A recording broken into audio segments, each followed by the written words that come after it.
Bismillahirrahmanirrahim. Assalamualaikum warahmatullahi wabarakatuh.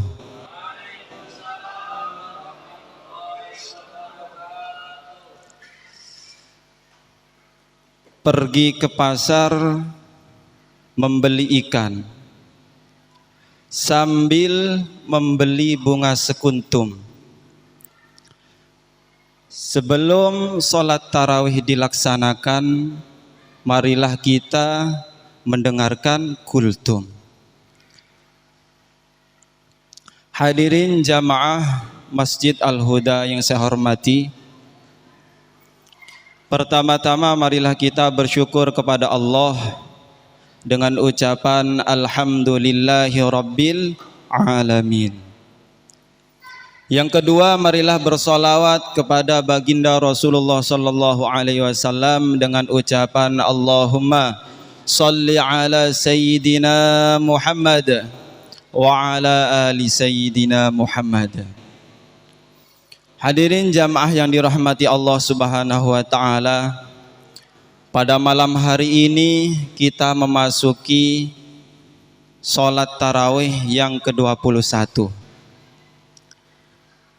Diceritakan di dalam kitab Durratun Nasihin, ketika masuk pada tanggal pertama di bulan suci Ramadan, semua makhluknya Allah, malaikat, tumbuh-tumbuhan, hewan, semua makhluknya Allah Subhanahu wa taala berteriak mengucapkan sungguh beruntung umat Nabi Muhammad sallallahu alaihi wasallam, karena kemuliaan yang ada di sisi Allah Subhanahu wa taala untuk mereka, karena kemuliaan Nabi Muhammad yang ada di sisi Allah untuk mereka, yakni untuk kita umat Nabi Muhammad sallallahu alaihi wasallam. Yakni salah satunya adalah dari sahabat Ali bin Abi Thalib. Baginda Rasul pada suatu saat pernah ditanya tentang fadilah-fadilah sholat tarawih, pahala yang akan kita dapatkan ketika kita melaksanakan sholat tarawih.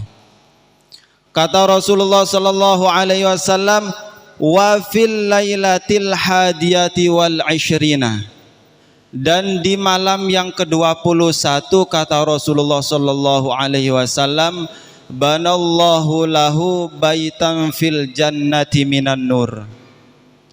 Allah Subhanahu wa taala akan membangunkan rumah di surga dari cahaya. Sungguh dahsyat keagungan-keagungan yang ada di bulan suci Ramadan. Segala ketaatan diterima oleh Allah Subhanahu wa taala. Doa-doa dikabulkan oleh Allah Subhanahu wa taala. Dosa-dosa diampuni oleh Allah Subhanahu wa taala.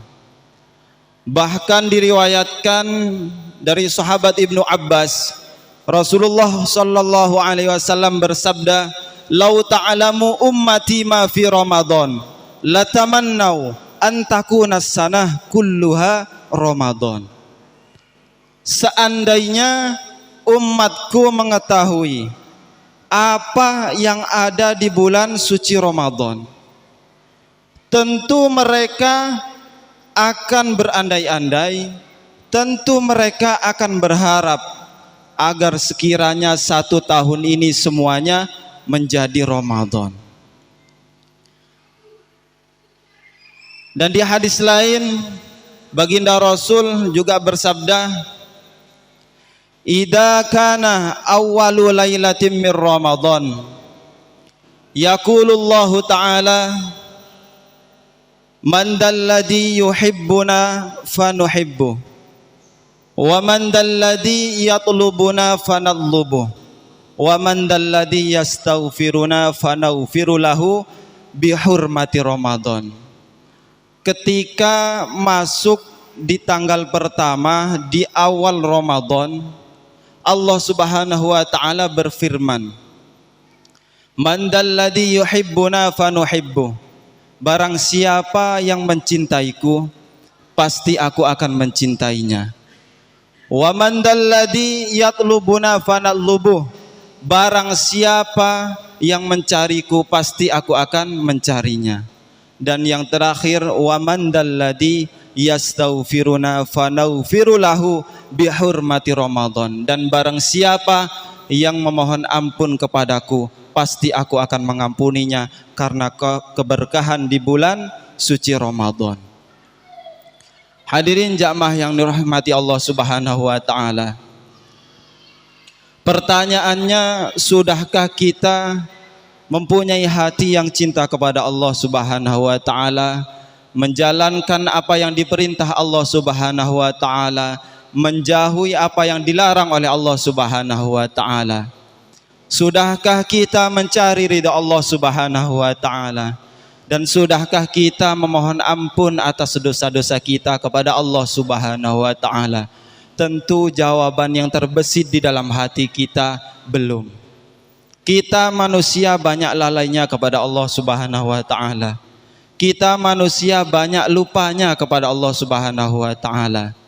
Sampai-sampai baginda Rasulullah sallallahu alaihi wasallam bersabda yang diriwayatkan oleh sahabat Ibnu Mas'ud.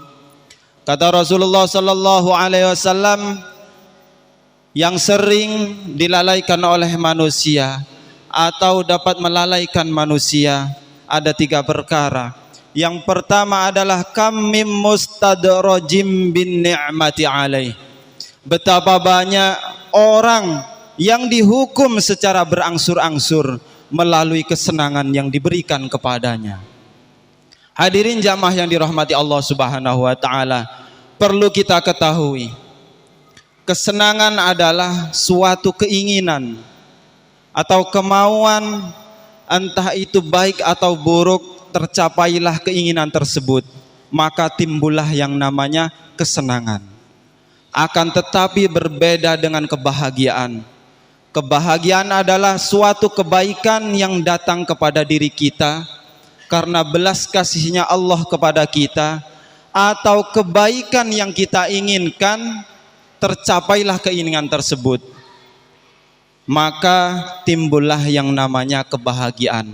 Karena pada hakikatnya kebahagiaan terletak di hati kita masing-masing, yakni adalah qalbun salim, hati yang selamat, hati yang senantiasa bersyukur, hati yang senantiasa qanaah. Kalau menurut bahasa Jawanya, nerimo ing pandum. Kita punya rezeki yang sedikit, tetap bersabar. Kita punya rezeki yang banyak, bersyukur kepada Allah Subhanahu wa taala. Dan yang kedua para hadirin, yang sering dilalaikan oleh manusia adalah wa kam mim maftunim bisana'i alaih. Betapa banyak orang yang diberikan cobaan oleh Allah Subhanahu wa taala melalui pujian orang lain kepadanya. Bolehkah kita memuji saudara-saudara kita? Boleh. Akan lebih baiknya tidak berlebih-lebihan. Apalagi yang dipuji merasa paling bangga, paling baik perilakunya, paling baik ibadahnya di sisi Allah Subhanahu wa taala. Bisa jadi apabila kita ditakdirkan oleh Allah dengan harta yang banyak atau dengan keistiqomahan untuk beribadah, bisa jadi itu juga cobaan dari Allah Subhanahu wa taala. Kalau kita ditakdirkan orang yang banyak hartanya, sudahkah kita mensodakohkan? Sudahkah kita ingat kepada saudara-saudara di sekitar kita? Karena cobaan itu bukan hanya kesengsaraan, bukan hanya kesusahan, kemewahan bisa jadi cobaan bagi kita. Sudahkah kita ingat kepada Allah Subhanahu wa taala? Dan yang terakhir para hadirin, yang sering dilalaikan oleh manusia, wa kam mim maghrurin bis-satri alaih. Betapa banyak orang yang tidak terperdaya karena kelemahannya ditutupi oleh Allah Subhanahu wa taala. Kita banyak kekurangannya. Sudahkah kita berpikir Allah masih sayang kepada kita? Kita banyak lupanya kepada Allah Subhanahu wa taala. Tapi Allah masih memberikan rizkinya kepada kita. Kita masih diberikan nikmat sehat walafiat, bisa melangkahkan kaki kita menuju Masjid Al-Huda ini. Ini adalah suatu kenikmatan dari Allah. Sudahkah kita berpikir tapi Allah masih sayang kepada kita, padahal kita banyak lalainya kepada Allah Subhanahu wa taala. Bahkan kita sering membuka aib kejelekan saudara-saudara kita, sampai-sampai kita lupa dengan kejelekan kita masing-masing. Mudah-mudahan kita semua yang hadir pada malam hari ini tergolong orang yang senantiasa ingat kepada Allah Subhanahu wa taala, entah dikala susah ataupun senang. Dan mudah-mudahan senantiasa kita semua dalam lindungan Allah Subhanahu wa taala, dalam rahmatnya Allah Subhanahu wa taala, dalam genangan rahmatnya Allah Subhanahu wa taala. Amin. Allahumma amin. Mungkin sedikit ilmu yang bisa kami sampaikan ini mudah-mudahan bermanfaat bagi kita semua yang hadir pada malam hari ini, terlebih-lebih bisa diamalkan di kehidupan sehari-hari. Mungkin sedikit ilmu ini yang bisa kami sampaikan. Assalamualaikum warahmatullahi wabarakatuh.